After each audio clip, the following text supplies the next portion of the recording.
আসসালামু আলাইকুম ম্যাম। ওয়ালাইকুম আসসালাম। আসসালামু আলাইকুম ম্যাম। ওয়ালাইকুম আসসালাম। ফারজানা আক্তার, তোমার ভিডিও অন করো।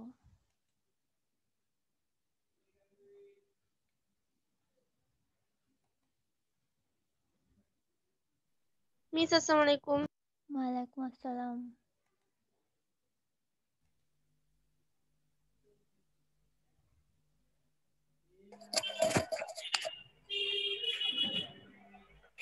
ম্যাম আসসালামু আলাইকুম। ওয়ালাইকুম আসসালাম।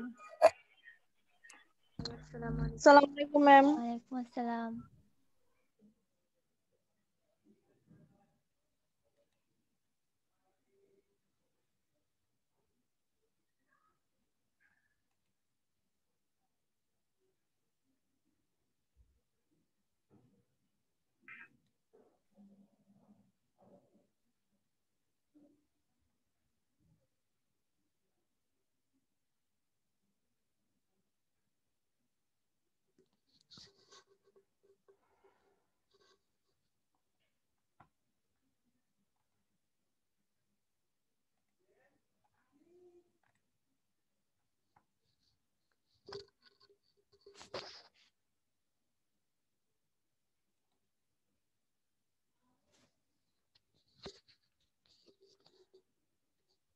আমরা গত ক্লাসে কোন পর্যন্ত পড়েছিলাম মনে আছে?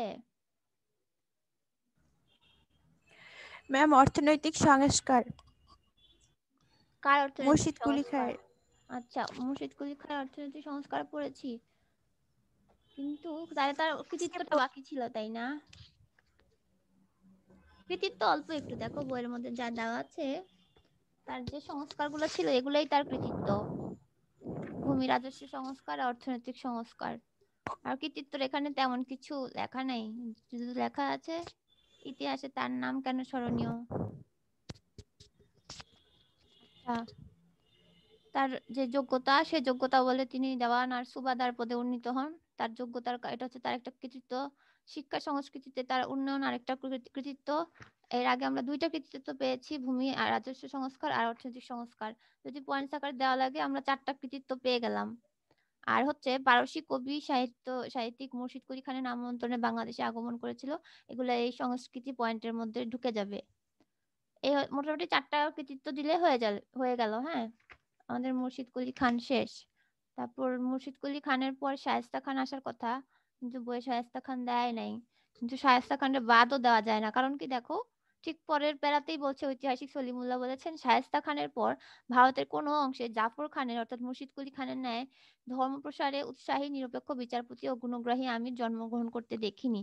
তাহলে এখানে বোঝা যাচ্ছে যে কিংবদন্তি ছিল মুর্শিদ কুলি খান আর শায়েস্তা খান। সবাই কিন্তু সফল ছিল না বা বাংলায় আধিপত্য বিস্তার করতে পারে নাই।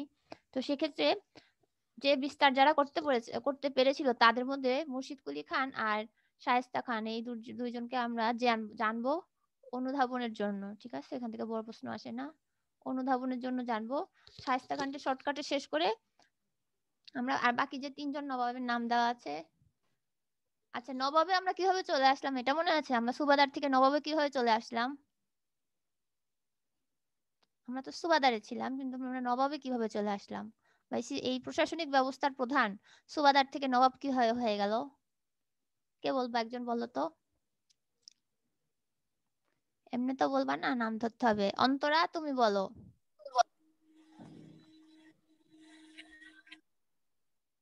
অন্তরা, তোমাকে বলতে বলেছি, হ্যাঁ বলো। যে তখন তো সুবাদারদের শাসন ছিল, সুবাদার থেকে নবাবে হয়ে গেল, নবাব শাসন আমলে বা প্রশাসনিক প্রধানকে নবাব বলা শুরু হলো কখন থেকে? মুর্শিদ আলী খান থেকে। হ্যাঁ, কিভাবে হলো? ম্যাডাম ভুলে গেছি।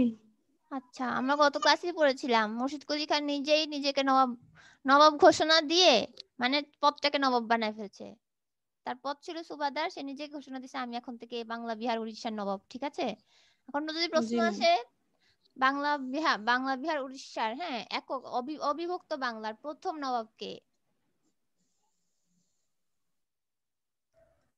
মুর্শিদ কুলি খান। আচ্ছা, এবার বলো তো অবিভক্ত বাংলার শেষ নবাব কে? সিরাজউদ্দৌলা। আচ্ছা সবসময় উত্তর জান্নাতি কেন দেয়? বাকিটা কি দিবা না? বাকিটা চুপ করে মিউট হয়ে বসে থাকে, ভিডিও অন করে না, মিউট হয়ে থাকে। আরে তাহলে তোমার অস্তিত্বটা কোথায়? তোমার দেখা যায় না, তোমার শোনা যায় না, তোমরা কি ভূত হয়ে বসে আছো?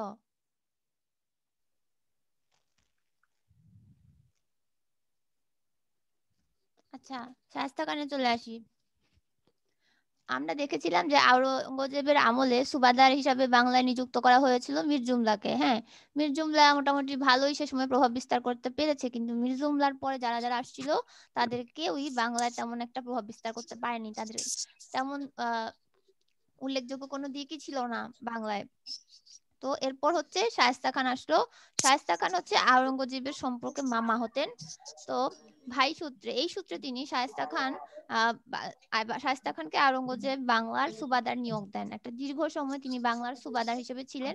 তিনি নানান দিক থেকে সফলতা লাভ করেন। তখন পর্তুগিজদের খুব বেশি অত্যাচার ছিল। হ্যাঁ, পর্তুগিজরা খুব বেশি বাংলার মধ্যে এই যে সাম্রাজ্যবাদ প্রসার করার জন্য তারা তো বারবার এখানে সেখানে আক্রমণ করতো, দুর্গ তৈরি করতো। সেক্ষেত্রে দেশীয় নবাবের অনুমতি নেওয়ার প্রয়োজন পড়তো না। এটা ব্রিটিশরাও করেছে, পর্তুগিজরাও করেছে। যে তারা এই বাংলার নবাবদের কাছ থেকে অনুমতি না নিয়ে নিজেরা দুর্গ নির্মাণ করে ফেলতো। এ কারণে এই যে এদের যে অত্যাচার, সে সময় শায়েস্তা খুব ভালোভাবে তাদেরকে শায়েস্তা করতে পেরেছিল, বুঝছো? নামের সাথে মিল আছে। শায়েস্তা খান ইউরোপীয় পুরো ভারতবর্ষ নিজেদের অধিকারে যে আনার চেষ্টা করতেছে, তিনি সেটা খুব ভালোভাবে বুঝতে পারেন এবং সেজন্য তিনি বাংলা থেকে পর্তুগিজদের বিতাড়িত করে দেন এবং সেই উদ্দেশ্যে তিনি সন্দ্বীপ এবং চট্টগ্রামে আক্রমণ চালান। এখানে আমি মেনশন করেছি, তিনি সন্দ্বীপ এবং চট্টগ্রামে আক্রমণ চালান, পর্তুগিজদেরকে বিতাড়িত করেন এবং সন্দ্বীপ চট্টগ্রাম পুরোটা দখল করে নেন, বাংলার অধীনে নিয়ে আসেন। পরবর্তীতে তিনি ব্রিটিশ ইস্ট ইন্ডিয়া কোম্পানির সাথেও তার বিরোধ দেখা দেয়। পর্তুগিজদের সাথে বিরোধ ছিল, সাথে ব্রিটিশদের সাথেও তার বিরোধ দেখা দেয় এই দুর্গ নির্মাণ নিয়ে। তার কাছে মনে হয়েছিল যে দুর্গ নির্মাণ করাটা এটা স্থানীয় নবাবদের সার্বভৌমত্বের ক্ষেত্রে একটা থ্রেট হিসাবে পরিগণিত হবে তাদেরকে। তো তখন তিনি ব্রিটিশদেরকে বিভিন্ন জায়গা থেকে বিতাড়িত করার চেষ্টা করতে থাকেন।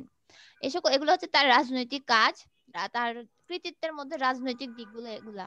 এরপর আমরা তার বিভিন্ন উন্নয়নমূলক কাজের কথা উল্লেখ করব, যে অর্থনীতি এবং কৃষিতে তার বিশাল অবদান ছিল। কারণ আমরা শায়েস্তা খানের আমল সবাই শায়েস্তা খানের নাম জানি একটা উদ্ধৃতি দিয়ে। উদ্ধৃতিটা এরকম যে টাকায় 8 মণ চাল পাওয়া যেত, 1 টাকায় 8 মণ চাল পাওয়া যেত, এবং সেটা বাংলার কোনো শাসনামলে উইদাউট শায়েস্তা খানের শাসনামল এত কম বাজার মূল্য ছিল না। তো এটা তার সাফল্য ছিল যে তিনি টাকায় 8 মণ চাল পাওয়া যেত। তার মানে বোঝা যায় যে সে সময় বাংলায় দ্রব্যমূল্য কতখানি কম ছিল এবং সে সময় বাংলা অর্থনৈতিক ক্ষেত্রে কতখানি সমৃদ্ধ ছিল। শায়েস্তা খানের আমলে বাংলা যে অর্থনৈতিক সমৃদ্ধির চূড়ায় পৌঁছে যায়। এটা হচ্ছে তার অর্থনৈতিক কৃষিতে অবদান। এরপর হচ্ছে স্থাপত্য শিল্পের ক্ষেত্রে তার কিছু অবদান আছে। তাকে বলা হতো, মুঘলদের সময়ে যে কয়জন সুবাদার আসছিল তো তাদের মধ্যে শায়েস্তা খানের সময়টাকে বলা হতো মুঘলদের স্বর্ণযুগ, অর্থাৎ বাংলায় মুঘলদের স্বর্ণযুগ। কারণ বাংলায় এমন কিছু স্থাপত্য শিল্প তখন নির্মিত হয়েছিল যেগুলা এখন পর্যন্ত আমরা দেখে থাকি, অর্থাৎ যেগুলা দৃষ্টিনন্দন। এটা তোমরা সবাই দেখেছো না? এটা বলো তো, এটা কি? আমি এই যে অ্যারো দিয়ে রেখেছি, এটা কোনটা বলো তো? এই জায়গাটার নাম মিছিটা লালবাগ কেল্লা না? হ্যাঁ, এটা আমাদের কলেজের কাছেই, না চেনার কোনো কারণ নাই। এটা আমাদের কলেজের কাছে, এটা লালবাগ কেল্লা। এটা শায়েস্তা খান আমলে তৈরি হয়েছে, নির্মিত হয়েছে। এটার ভেতরে যে পরিবিবির মাজার আরো আরো যে স্থাপনাগুলো আছে এগুলো তার আমলে নির্মিত হয়েছে।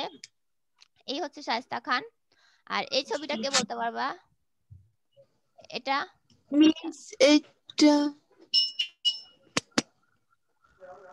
এটা হচ্ছে বড় কাটরা। এটা শায়েস্তা খান আমলে নির্মিত হয়েছে। এটা বলো একজন। এটা আল মাহবুবা বলো। আল মাহবুবা বলো তো, এটা কি? আরে না পারলে তো রেসপন্স করতে হয় যে না পারছি না, অফ হয়ে থাকা যাবে না। ম্যাম এটা কি হোসনি দালান? Very good. কে বলছে? অন্তরা বলতে পারছো? অন্তরা তো মিউট করে আছে, নো অন্তরা মিস, বলে নাই। আমি ইসরাত জাহান।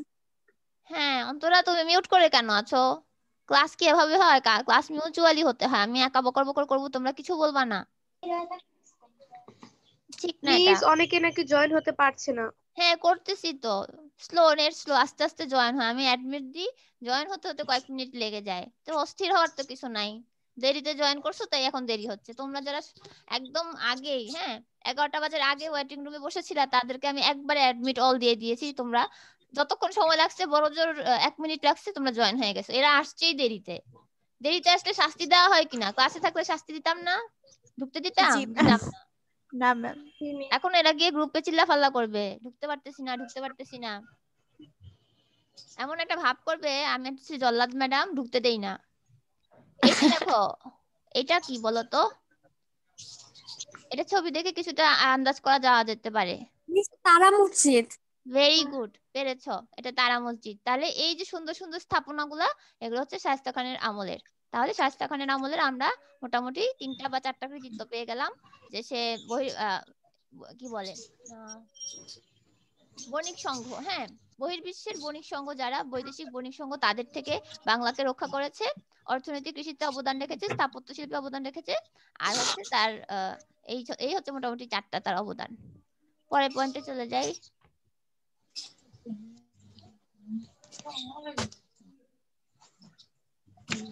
নবাব সুজাউদ্দিন খান, তার নাম খুব একটা উল্লেখযোগ্য নয়, কারণ তিনি খুব বড় কোনো ভূমিকা রাখেন নাই। দেখো, নবাব সুজাউদ্দিন খান ছিলেন হচ্ছে মুর্শিদ কুলি খানের কোনো পুত্র সন্তান না থাকায় মুর্শিদ কুলি খান করলেন কি, তার যে মেয়ের জামাতা ছিলেন। সুজাউদ্দিন খানকে বাংলা বিহার উড়িষ্যার নবাব পদে অধিষ্ঠিত করেন। তিনি তুর্কি বংশোদ্ভূত ছিলেন এবং একজন মোগল কর্মচারী ছিলেন। মুর্শিদ কুলি খানের কন্যা জিনাতুল নিসার সাথে তার নিকাহ হয়। তারপর তাকে ক্ষমতা সুদৃঢ় করার জন্য বিশ্বাসজনক অনুচরদের বিভিন্ন দায়িত্বপূর্ণ পদে নিয়োগ দেয়। আলীবর্দী খানকে তিনি পূর্ণিয়ার বিহার নায়েবে নাজিম, অর্থাৎ তিনি একজন প্রশাসনিক কর্মকর্তা ছিলেন। আর দিল্লির সম্রাট মুহাম্মদ শাহকে তিনি প্রচুর অর্থ উপঢৌকন প্রেরণ করে সন্তুষ্ট করেন, যার বদৌলতে তাকে একটা উপাধি দেওয়া হয়। সেই উপাধিটা বা পদটাকে বলা হয় সুজাউদ্দিনকে মুতাসন উল মুলক সুজাউদ্দৌলা আসাদ জং। বাপরে বাপ, কত বড় নাম! এটা হচ্ছে তার পদাধিকার ভিত্তিতে তার একটা উপাধি। তার আমলেও খাদ্যদ্রব্যের দাম খুব একটা বাড়ে নাই, অর্থাৎ সে হয়তো দাম কমাই নাই, কিন্তু সে শায়েস্তা খানের যেটা প্রচলিত করে দিয়ে গিয়েছে সেটাকে ধরে রাখতে পেরেছে, এটা তার সফলতা। আর তিনি তিনি সম্রাট আওরঙ্গজেবের শাসনামলে, এরপরের প্যারাটা হচ্ছে শায়েস্তা খান, এটা আমরা অলরেডি পড়ে ফেলেছি, এই জন্য এটা পড়বো না, এটা স্কিপ করছি। এরপর চলে গেলাম নবাব সরফরাজ খানের ক্ষেত্রে। নবাব সরফরাজ খান হচ্ছে নেতিবাচক ক্ষেত্রে গুরুত্বপূর্ণ। এটা আমাদের পরীক্ষা খুব একটা আসবে না, কিন্তু দেখো সে কত খারাপ। এত কষ্ট করে তার বাপ দাদারা যে একটা একটা আমল তৈরি করে দিয়েছে, একটা পদ তৈরি করে দিয়েছে, সম্মান সবকিছু নষ্ট করে দিয়েছে হচ্ছে সরফরাজ খান। সে খুব একজন উচ্চভিলাষী ছিল, অকর্মণ্য, অনভিজ্ঞ এবং চরিত্রহীন। হেরেমেশে আমোদ প্রমোদে নিমগ্ন থাকতো এবং এই সুযোগে বিহারের নায়েব যিনি ছিলেন, আগের পেরাতে আমরা যে দেখেছিলাম, পূর্ণিয়ার অর্থাৎ বিহারের নায়েব হচ্ছে প্রশাসনিক যে কর্মকর্তা আলীবর্দী খান, তিনি তার সৈন্য নিয়ে ওনার বিরুদ্ধে অগ্রসর হন এবং যুদ্ধ করে তাকে পরাজিত করেন এবং তাকে হত্যাও করেন। তো আলীবর্দী খান যে কাজটা করেছে, এই কাজটাও কিন্তু খুব একটা সমর্থনযোগ্য না, কারণ মুর্শিদ কুলি খান তাকে আশ্রয় প্রশ্রয় দিয়েছে, তাকে এই অবস্থায় নিয়েছে, কিন্তু সে মুর্শিদ কুলি খানের এই বংশধরকে হত্যা করেছে।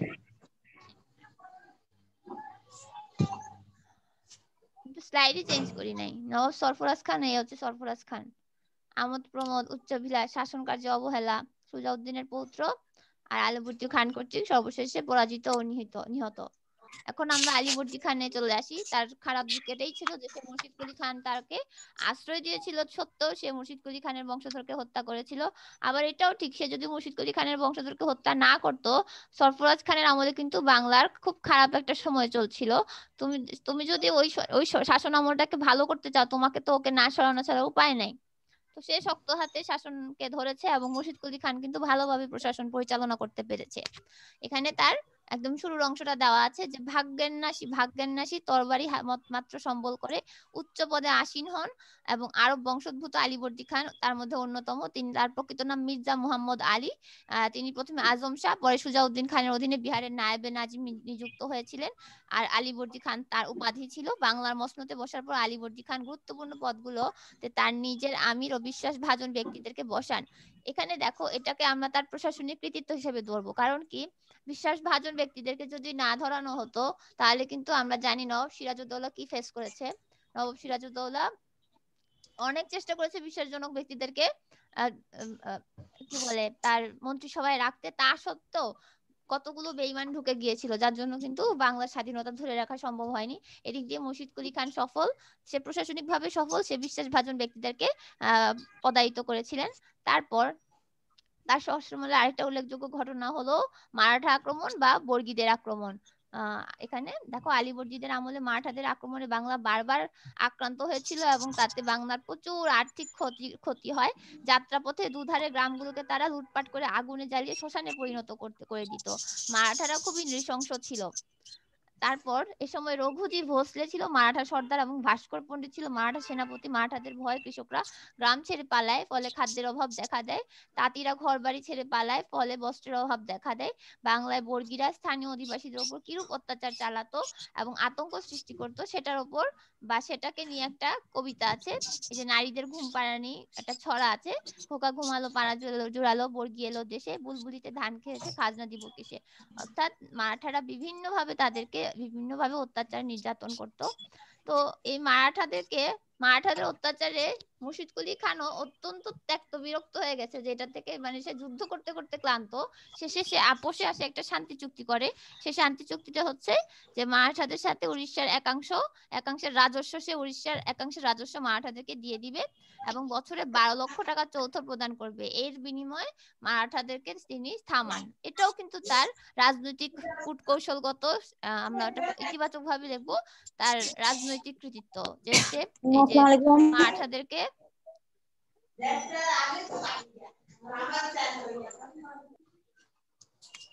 যে মারাঠাদেরকে নিয়ন্ত্রণ করতে পেরেছিল। এটা তার রাজনৈতিক কৃতিত্ব। এরপর তার কৃতিত্বের মধ্যে আরো অনেকগুলো এখানে আরো অনেকগুলো পয়েন্টস আমরা অ্যাড করতে পারি। আমরা তার রাজনৈতিক কৃতিত্ব বলবো, তারপর বলবো তার সে বণিকদেরকে কিভাবে কন্ট্রোল করেছিল। তিনিও কিন্তু শায়েস্তা খান অথবা মুর্শিদ কুলি খানের মতো বণিকদেরকে কন্ট্রোল করতে পেরেছিল, যারা নৌ বলে বলিয়ান ইংরেজরা সে সময় বিতাড়িত করা তাদেরকে সহজ ছিল না, কারণ তাদের ক্ষমতা অলরেডি অনেক বেড়ে গিয়েছে। এটা কিন্তু অনেক পরের কথা, ইংরেজরা অনেক আগে আসছে, যার জন্য ইংরেজরা তখন অনেক শক্তিশালী। তো তারা দুর্গ নির্মাণ করতে চাইলো, কিন্তু মুর্শিদ কুলি খান তাদেরকে আলীবর্দী খান তাদেরকে দুর্গ নির্মাণ করতে দিলেন না। এই দুর্গটাই কিন্তু পরবর্তীতে আলীবর্দী খানের পরে যে যখন সিরাজ ক্ষমতায় আসে, তখন সিরাজের আমলে তার দুর্গ ঠিকই নির্মাণ করেছে, কিন্তু আলীবর্দীর সময় পারে নাই। তাহলে এটা হচ্ছে আলীবর্দীর কৃতিত্ব, যে সে ওই দুর্গটা নির্মাণ করতে দেয় নাই। সে বলেছে তোমাদের দুর্গের প্রয়োজন কি, আমি তোমাদেরকে নিরাপত্তা দিব।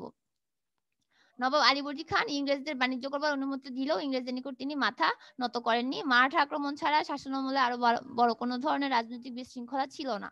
তো নবাব আলীবর্দী খানের কোনো পুত্র সন্তান ছিল না।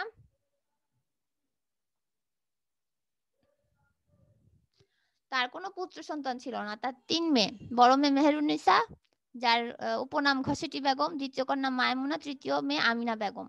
বড় মেয়ে মেহেরুন্নিসার হাজবেন্ড নওয়াজিশ মুহাম্মদ খান জামাতা তিনি হচ্ছে ঢাকার সুবাদার ছিলেন। মায়মুনার যে হাজবেন্ড সে ছিল সৈয়দ আহমেদ খান পূর্ণিয়ার সুবাদার। আর তৃতীয় মেয়ে আমিনা বেগমের হাজবেন্ড জয়নুদ্দিন আহমেদ, যিনি সিরাজের বাবা ছিলেন, তিনি হচ্ছেন পাটনার সুবাদার। অর্থাৎ 3 এলাকার 3 সুবাদারের সাথে তার 3 মেয়েকে বিয়ে দিয়েছে। তার কোনো ছেলে ছিল না। আর বড় মেয়ের কোনো সন্তান ছিল না। মেঝো মেয়ের 2 সন্তান ছিল, শওকত জং এবং মির্জা রমজানি। এই দুইজনই কিন্তু সিরাজের পেছনে লেগেছিল। আর হচ্ছে তৃতীয় মেয়ে আমেনার ঘরে ছিল 2 সন্তান, সিরাজউদ্দৌলা এবং মির্জা মাহাদি। এই যে মোট 4 জন নাতিপুতির মধ্যে তার সবথেকে অ্যাডোরেবল, সবথেকে আদরের ছিল সিরাজউদ্দৌলা, যার জন্য তিনি এতগুলো আর তার যে অন্য মেয়ের জামাতারা ছিল, যে নওয়াজিশ মুহাম্মদ অথবা সৈয়দ আহমেদ, যেহেতু তার কোনো পুত্র নাই, তার জামাতারা আশা করেছিল যে নবাবের দায়িত্বটা তারা পাবে। এবং তাদের পর যে তার যে খালাতো ভাইটা, সিরাজের খালাতো ভাইরা, এরাও আশা করেছিল যে তারা নবাবের দায়িত্ব পাবে। তো ওখানে 2 জন আর এখানে 3 জনকে বাদ দিয়ে সিরাজ কিভাবে 5 জনের মধ্যে নবাব হয়ে গেল, এই কারণে হচ্ছে পরবর্তীতে প্রচুর ষড়যন্ত্র হয়, প্রাসাদ ষড়যন্ত্র। আমরা সিভিক্সে এই অংশটা পড়েছিলাম। যে পলাশী যুদ্ধ 1757 সালের 23 জুন নবাব সিরাজউদ্দৌলা এবং ইস্ট ইন্ডিয়া কোম্পানির মধ্যে একটা যুদ্ধ সংঘটিত হয়। আচ্ছা, এই অংশটা যেহেতু আগে পড়েছি, আমার এই অংশটা আমি পড়তে চাচ্ছি না, আমি এটা স্কিপ করি। ঠিক আছে, এই অংশটা আমি সিভিক্স এর ক্লাসে পড়েছিলাম। আমরা কিন্তু একই জায়গায় আছি। সিভিক্সেও আমরা পলাশী যুদ্ধ পড়েছি। এখানে আমরা ওখান থেকে পলাশী যুদ্ধ নিয়ে কোনো প্রশ্ন আসবে না জ্ঞানমূলক ছাড়া। কিন্তু এখানে পলাশী যুদ্ধ নিয়ে কিন্তু সবথেকে বড় যে প্রয়োগের প্রশ্নগুলা, অর্থাৎ আমাদের যে অধ্যায় 1, অধ্যায় 1 এ প্রয়োগের প্রশ্ন যদি হাতে গোনা 3-4টা আসে, তার মধ্যে একটা হচ্ছে পলাশী যুদ্ধ ফ্রিকোয়েন্টলি আসে, যার জন্য পলাশী যুদ্ধ খুবই গুরুত্ব 3 স্টার গুরুত্ব নিয়ে পড়তে হবে। আমরা পলাশী যুদ্ধের কারণে চলে যাই। আমরা কত সালে হয়েছে সেসব ঘটনা তো জানি, কারণগুলাতে চলে যাই। আমি অনেক কারণ অ্যাড করেছি, দেখো বইয়ে কিছু কারণ আছে এবং আমি তার সাথে আরো অনেক কারণ অ্যাড করেছি যে পলাশী যুদ্ধের কারণগুলোর মধ্যে কি ছিল। প্রথমটা হচ্ছে সিরাজের প্রতি ইংরেজ মিস বইয়ে তো 10টা কারণ আছে। হ্যাঁ, তো কি হয়েছে জানতে দোষ আছে? হ্যাঁ আচ্ছা দেখো, সে সময় সিরাজের প্রতি ইংরেজরা অসম্মান প্রদর্শন করেছিল কিভাবে, যে কেউ যদি নবাব পদে অধিষ্ঠিত হতেন, নতুন কেউ নবাব পদে অধিষ্ঠিত হতেন, তখন যে বণিক সংঘগুলো ছিল পর্তুগিজ, ইংরেজ, ফরাসি যেটাই হোক, তাদের কাজ হচ্ছে তাকে বিভিন্ন উপঢৌকন দিয়ে সম্মান প্রদর্শন করা। কিন্তু অন্যান্য বণিক সংঘরা তাকে বিভিন্ন উপঢৌকন দিলেও ইংরেজরা তাকে কোনো উপঢৌকন পাঠায় নাই। এমনকি যে ইংরেজদের টাকার পয়সা কমতি ছিল ব্যাপারটা তা না, তারা ইন্টেনশনালি নবাবকে অসম্মান প্রদর্শন করেছিল। এইটা হচ্ছে প্রথম বিরোধের সূত্রপাত। এরপর হচ্ছে ইংরেজদের দুর্গ নির্মাণ এবং নবাবের আদেশ অমান্য। ওই যে বলছিলাম যে মুর্শিদ কুলি খানের আমলে পারে নাই, আলীবর্দী খানের আমলে পারে নাই, কিন্তু সিরাজের আমলে কোনো বিনা অনুমতিতে তারা দুর্গ নির্মাণ করে বসে, যেটা সিরাজ সহ্য করতে পারে নাই। খুবই বিরক্ত হয়েছে, তিনি অনুমতি না দেওয়া সত্ত্বেও ইংরেজরা কলিকাতায় দুর্গ নির্মাণ করতে উদ্যোগী হলে তখন এই দুই পক্ষের মধ্যে সংঘাত চরমে ওঠে এবং ফরাসিদের সাথে যুদ্ধ অনিবার্য ভেবেই ইংরেজরা এই উদ্যোগকে তাদের সার্বভৌমত্বের প্রতি আঘাত বলে মনে করে। ওই সময় ফরাসিদের সাথেও কিন্তু ইংরেজদের যুদ্ধ চলছিল। ফরাসিদেরকে মানে ফরাসিদের সাথে যুদ্ধে জয়লাভ করার জন্য তাদের দুর্গ নির্মাণটা প্রয়োজন ছিল। সেজন্য সিরাজ নিষেধ করা সত্ত্বেও সিরাজের নিষেধকে আমলে না নিয়ে ইংরেজরা দুর্গ নির্মাণ করে চন্দননগরে দুর্গটি সুরক্ষিত করতে উদ্যোগী হয়। তারপর হচ্ছে ইংরেজ এবং ফরাসিদের দুর্গ নির্মাণ করা হতে বিরত থাকার আদেশ দেওয়া সত্ত্বেও ফরাসিরা সেটা পালন করলেও ইংরেজরা উপেক্ষা করে। সিরাজের বিরুদ্ধে প্রতিবাদ পত্র পাঠালে ড্রেক এর অজুহাত দেখান যে দুর্গ ইংরেজদের আত্মরক্ষার জন্য নির্মিত হচ্ছে। ওরা যদিও আত্মরক্ষার উদ্দেশ্যে নির্মাণ করুক, হ্যাঁ সেটা সত্যি কথা যে আত্মরক্ষার দরকার আছে, কিন্তু পরবর্তীতে তো সেটা তার নিজের আত্মরক্ষার জন্য ব্যবহার করবে না। পরবর্তীতে দেখা যাবে সেই দুর্গটা তার সাম্রাজ্যবাদের বিস্তারের জন্য ব্যবহার করছে। এটা হচ্ছে দ্বিতীয় বিরোধের শুরু। তৃতীয় হচ্ছে কাশিমবাজার কুঠি আক্রমণ। যুবরাজ অবস্থায় নবাব ইংরেজদের কাশিমবাজার কুঠিতে হানা দিয়ে বহু দামি আসবাবপত্র নিয়ে যান। এটা ছিল নিতান্তই অকিঞ্চিতকর ঘটনা। বিরোধ হওয়ার জন্য কত ছোট ছোট ঘটনা ফুয়েলিং করে, হ্যাঁ ধরো আগুন জ্বলার জন্য কত ধরনের ছোট ছোট ব্যাপার থাকে, তার মধ্যে এটাও একটা ছিল কাশিমবাজার কুঠি। তারপর হচ্ছে শুল্ক প্রত্যাহার। শুল্ক প্রত্যাহার ইংরেজদের যখন বাণিজ্য শুল্ক সংক্রান্ত ব্যাপারে কোম্পানির সাথে নবাবের বিরোধ দেখা দেয় 1717 খ্রিস্টাব্দে মোগল সম্রাট ফররুখ শিয়ার ফরমানের পর বাংলার আলীবর্দী খান নবাব মুর্শিদ কুলি খানের সাথে ইংরেজদের একটা বোঝাপড়া ছিল। আচ্ছা, সম্রাট ফররুখ শিয়রের ফরমান এইটা বইয়ের কোন জায়গায় আছে তোমরা বলো তো একজন? এটা অনুধাবনে আসে, হ্যাঁ তোমাদের দুয়ের জন্য আসছে যে সম্রাট ফররুখ শিয়রের ফরমান সম্পর্কে আলোচনা করো। সুতরাং তোমরা খুঁজে বের করবে বইয়ের এটা কোথায় আছে। এবং আমার এখন মনে পড়লো আমি তোমাদের একটা হোমওয়ার্ক দিয়েছিলাম, তোমরা কেউ আমাকে দাওনি কেন হোমওয়ার্ক? এই মেয়েরা সব মিউট হয়ে বসে আছে, রেসপন্স করো, তোমরা হোমওয়ার্ক দাওনি কেন? আমি বলেছিলাম না পরবর্তী ক্লাসের আগে আমাকে হোমওয়ার্ক দিবা, কেউ দেয় নাই। আরাম করতে করতে আরাম প্রিয় হয়ে গেছে, না দেওয়ার কারণ ব্যাখ্যা করো। সরি ম্যাম, মনে ছিল না। সবার সেম অবস্থা? এই মেমোরি নিয়ে কি ঘোড়ার ডিম পরীক্ষা দিবা আর কি পড়াশোনা করবা? এই মেমোরি দিয়ে তো চলবে না, মেমোরিকে আরো শার্প করো, এভাবে ভুলে গেলেও চলবে না। আচ্ছা, এখন তোমাদেরকে কাজ দিলাম, তোমাদের নেক্সট হোমওয়ার্ক হচ্ছে সম্রাট ফররুখ শিয়রের ফরমান সম্পর্কে আলোচনা করো। খাতায় লিখো সম্রাট ফররুখ শিয়রের ফরমান সম্পর্কে আলোচনা করো। এখন কই থেকে বের করবা তোমরা জানো? আচ্ছা, এই ফরমানে কি লেখা ছিল? কোম্পানি বাংলার আন্তঃবাণিজ্যে হাত দিবে না, হাত দিলেও নিয়মিত শুল্ক দিবে। কোম্পানির বাণিজ্য ব্যতীত কোম্পানির কর্মচারীরা তাদের ব্যক্তিগত বাণিজ্যে ছাড়পত্র বা ফরমান ব্যবহার করবে না। কিন্তু নবাব লক্ষ্য করলেন যে কোম্পানি এই সকল বোঝাপড়ার শর্ত ভেঙে বাণিজ্য করছে, তাতে দেশীয় বণিকরা মার খাচ্ছে।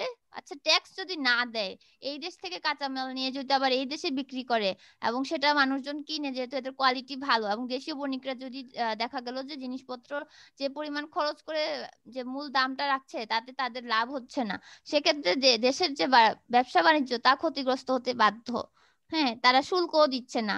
মানে কি বলবো, মানে এত অন্যায় যে করতে পারে ইংরেজরা। এই অবস্থায় নবাব এক পত্রের মাধ্যমে জানান দেন যে এ পর্যন্ত কোম্পানি অবৈধ ব্যবসার দ্বারা প্রচুর শুল্ক ফাঁকি দিয়েছে, আর তা হতে দেওয়া হবে না। এবং এই হচ্ছে অবস্থা, শুল্ক প্রত্যাহার। তো এই হচ্ছে শুল্ক প্রত্যাহার। যেহেতু সে আর শুল্ক না দিয়ে তাদেরকে বাণিজ্য করতে দিবে না এবং এই বিষয়ে ওয়ার্নিং দেওয়া হয়েছে ইংরেজদেরকে, এটা ইংরেজদের সাথে আবার তার বিরোধ লেগে যায়। ঘসিটি বেগমের চক্রান্ত। ঘসিটি বেগম আলীবর্দী খানের বড় মেয়ে ছিল। তো নওয়াজিশ খানের বিধবা পত্নী ছিলেন তিনি, আলীবর্দী খানের বড় কন্যা। তিনি পূর্ণিয়ার যে আগের যে শাসনকর্তা ছিল তার পুত্র আলীবর্দী খানের অন্যতম দৌহিত্র শওকত জং হচ্ছে তার, না শওকত জং তো মাঝের মেয়ের ছেলে। তো শওকত জং যখন সিরাজের বিরুদ্ধে প্রাসাদ ষড়যন্ত্রে লিপ্ত, ঘসিটি বেগম তখন তাকে সহযোগিতা করতে থাকে এবং কোনোভাবে সিরাজউদ্দৌলা জানতে পারে যে ঘসিটি বেগম তার বিরুদ্ধে ষড়যন্ত্র করছে। তখন সে ঘসিটি বেগমকে নজরবন্দি করে, অর্থাৎ সে তার যে প্রাসাদ সেখান থেকে বের হতে পারবে না, অথবা বের হলে তার উপর স্পাই রাখে যে কেউ তাকে, তার উপর পুরোপুরি নজরদারি থাকবে যে সে কোথায় যাচ্ছে কি করছে, এরকম একটা ব্যবস্থা করে। এটা কিন্তু সিরাজউদ্দৌলার একটা দূরদর্শিতা ছিল যে সে প্রাসাদ ষড়যন্ত্র ধরতে পেরেছিল, শেষ পর্যন্ত বাঁচতে পারে নাই কিন্তু সে চেষ্টা করেছিল। তারপর হচ্ছে সিরাজ কর্তৃক ঘসিটি চক্রান্ত ধ্বংস, অর্থাৎ ওই যে বললাম তাকে নজরবন্দি করেছিল। তারপর হচ্ছে কৃষ্ণদাসকে কলিকাতায় আশ্রয় দান। কৃষ্ণদাস কে ছিল দেখো, ঘসিটি বেগমের স্বামী নওয়াজিশ মুহাম্মদের দেওয়ান। হ্যাঁ, দেওয়ান হচ্ছে তার যে রাজস্ব সংক্রান্ত কাজের দায়িত্বে ছিলেন রাজবল্লভ, তিনি ঢাকার নায়েবের হিসাব রক্ষক। সিরাজ সিংহাসন লাভের পর প্রথমেই তহবিল তছরূপে অভিযোগ 1 মিনিট 1756 সালের মার্চ মাসে রাজবল্লভের কাছ থেকে ঢাকার নায়েবি পত্র, হিসাবপত্র, প্রাপ্য অর্থ, অর্থাৎ সকল অর্থ সংক্রান্ত যে কাজকর্ম করেছে তার প্রমাণগুলো সেগুলো সিরাজ দাবি করে। রাজবল্লভের ধন সম্পত্তি, অধিকার এবং তার পরিবারবর্গকে বন্দী করার জন্য তিনি ঢাকায় পাঠান। সিরাজের ভয়ে রাজবল্লভের পুত্র কৃষ্ণদাস, এই কৃষ্ণদাস দেখো, কৃষ্ণদাস কত খারাপের খারাপ করেছে, তো 2 নাম্বারই। সে আবার পরে গিয়ে আশ্রয় চায় হচ্ছে ওই লর্ড ক্লাইভের কাছে গিয়ে আশ্রয় চায়, ইংরেজদের কাছে আশ্রয় চায় যে সিরাজ তার ক্ষতি করছে। তো আশ্রয় চাইলে তো এই ধরনের মানুষ কিন্তু সব থেকে বেশি থ্রেটের হুমকি স্বরূপ। তো সে কলিকাতায় পালায় এবং সে আশ্রয় নেয় হচ্ছে ইংরেজদের কাছে। কলিকাতার গভর্নর ড্রেককে উৎকোচ প্রদান করে কৃষ্ণদাস সপরিবারে ধনরত্ন সহ ইংরেজ সহায়তায় কলিকাতায় আশ্রয় গ্রহণ করে, অর্থাৎ সে ধন সম্পদ সবকিছুই নিয়েই পালায়,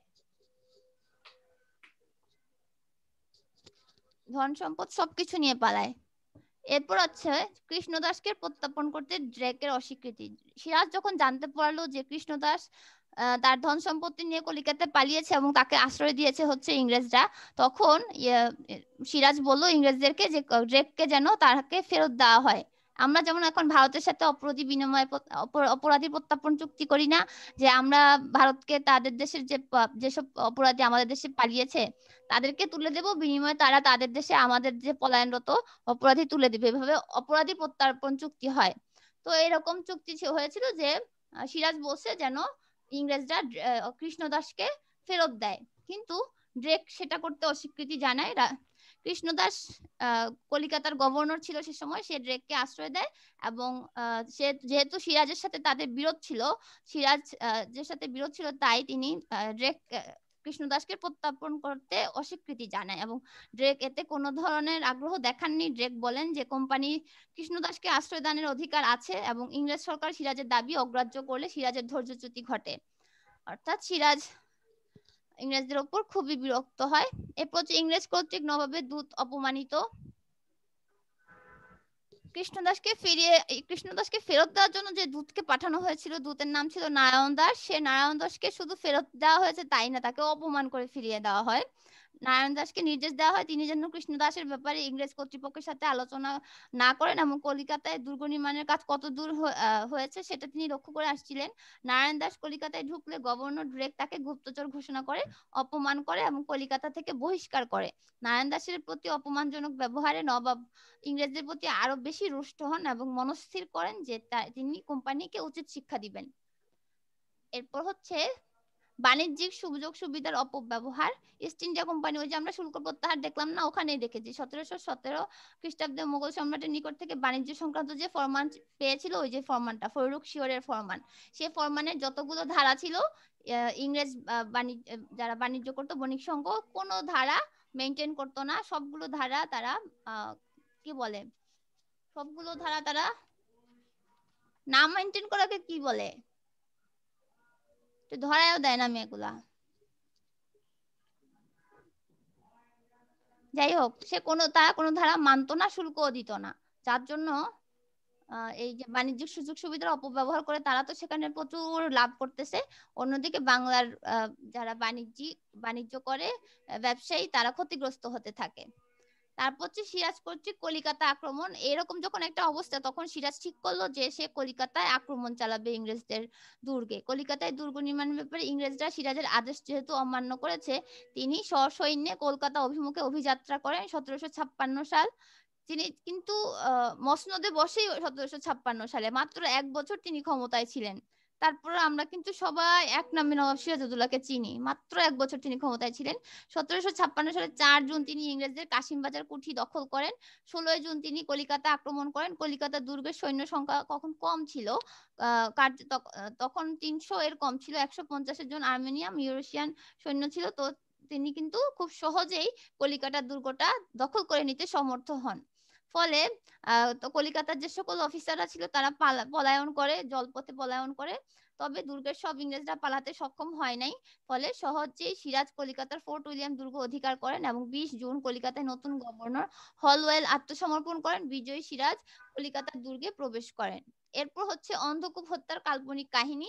এটাকে কাল্পনিক কাহিনী এর জন্য বলা হয় যে এটা হলওয়েল, যে একটু আগে বললাম হলওয়েল যে পরবর্তীতে আত্মসমর্পণ করে, তার বানানো একটা কাহিনী। এবং সে এমন কিছু সিরাজের নামে কি বলে, এমন কিছু নিন্দাজনক কথা বলেছিল যেটা হওয়ার সম্ভাবনা নাই, ন্যাশনাল কতগুলো কথা।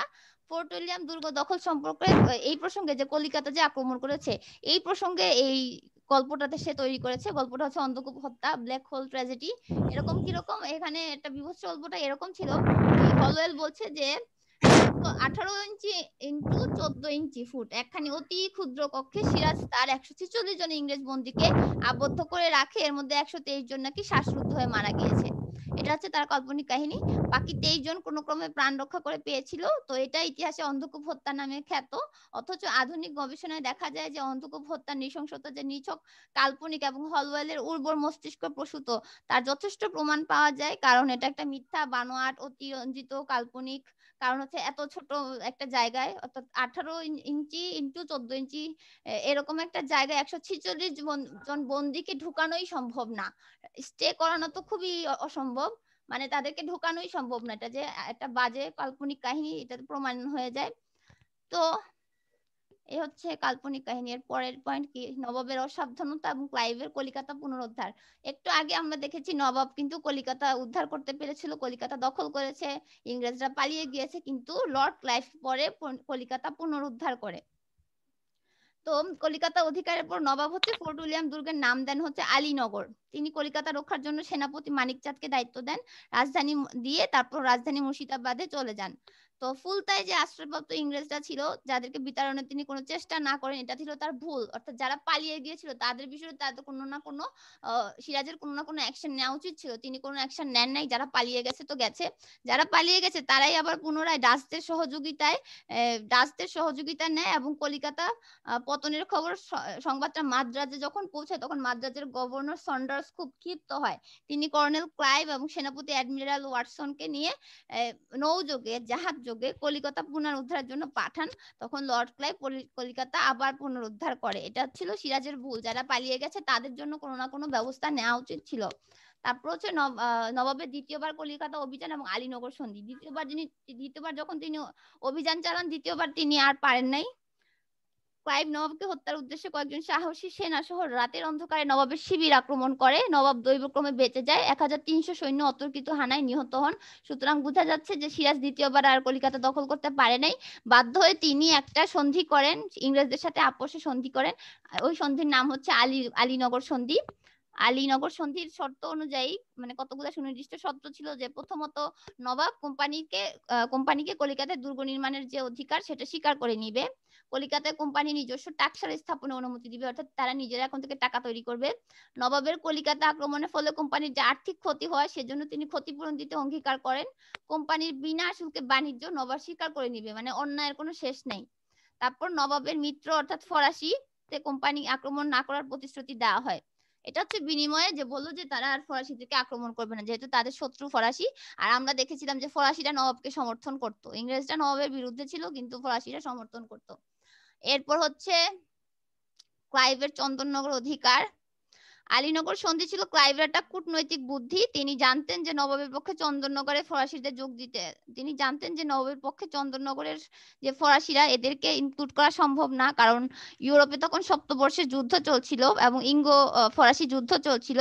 তো তিনি একটা চালাকি হিসাবে এটা নিয়েছিল যে একের পর এক আক্রমণ করবে এবং আক্রমণ করে তাকে পরাজিত করবে। ক্লাইভ তারপর 1957 সালের 23শে মার্চ চন্দননগর আক্রমণ করে ফরাসি কুঠি অধিকার করে। এবং আমরা তখন দেখেছিলাম যে এই যে পরপর আক্রমণগুলো করে কিন্তু ফরাসিদেরকে তারা হারিয়ে দেয়, পরাজিত করে। ফরাসিরা পরে চলে যেতে বাধ্য হয়। আচ্ছা, এরপর হচ্ছে ক্লাইভ মির্জাফরের গোপন সন্ধি। এটা হচ্ছে 1757 সালের 10ই জুন। 23শে জুন আমরা জানি পলাশী যুদ্ধ হয়, আর 10 জুন এই ষড়যন্ত্রমূলক একটা চুক্তি হয় ইংরেজদের সাথে। মীর জাফরের সাথে চুক্তিটার শর্ত ছিল এরকম: ফরাসিগণকে বাংলাদেশ থেকে তাড়াতে হবে, সিরাজউদ্দৌলা কলিকাতা আক্রমণের ফলে কোম্পানির কলিকাতার অধিবাসীদের যা ক্ষতি হয়েছে তা ক্ষতিপূরণ হিসেবে দিতে হবে। এজন্য কোম্পানিকে 1 কোটি এবং ইংরেজ অধিবাসীদের 50 লক্ষ এবং অন্যান্য অধিবাসীদের 27 লক্ষ টাকা দিতে হবে। সিরাজউদ্দৌলার সাথে সন্ধির সব শর্ত পূর্বেকার নবাবদের ফরমানে ইংরেজ বণিকদের যে সকল সুযোগ সুবিধা দেওয়া হয়েছে সেগুলো বলবৎ থাকবে এবং কলিকাতার সীমানা 600 গজ বাড়ানো হবে। অনেক পয়েন্টস, অনেক চুক্তি, মানে বাংলাদেশকে খেয়ে শেষ করে দেওয়ার মতো একটা অবস্থা। মানে এটা এখানে কতটুক দিছে বইয়ের মধ্যে ইসের সন্ধিটা, মীর জাফরের সাথে গোপন সন্ধি, কি ভয়াবহ অবস্থা দেখছো। বা আসলে সিরাজের কোনো অপশন রাখা ছিল না, তার সব রাস্তা বন্ধ করে দেওয়া হয়েছিল, তাকে মরতে হতোই। এরপর হচ্ছে ক্লাইভের জাল সন্ধি। অনেক পয়েন্ট হয়ে গেল না? পয়েন্ট বেশি হয়ে গেল। জি ম্যাম। আচ্ছা, শুনতে তো সমস্যা নেই, আমি তো আর বলি নাই যে সবগুলো মুখস্থ করে ছেড়ে দিতে হবে। তোমরা এমনিও মুখস্থ করবে 20টা, মনে থাকবে 10টা, লিখবা 5টা। এই হচ্ছে তোমাদের অবস্থা।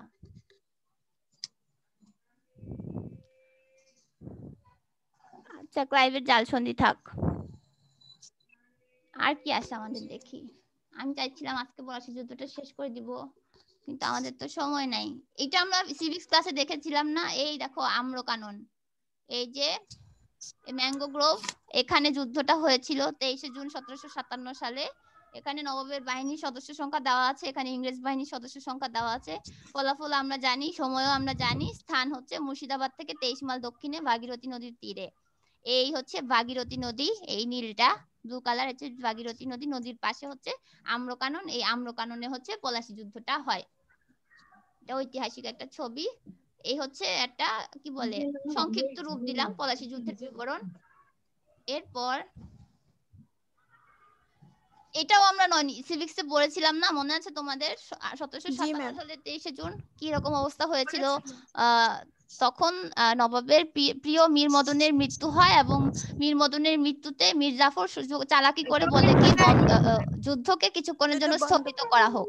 এবং যুদ্ধ স্থগিত করার সময় নবাব যেহেতু খুব মানসিকভাবে ভেঙে পড়েছিল, মীর জাফরের কথায় তিনি যুদ্ধ স্থগিত করেন এবং তখন অতর্কিত হামলা করে ইংরেজরা, এবং এইভাবে তাদেরকে নবাবকে পরাজিত করা হয়। এখন হচ্ছে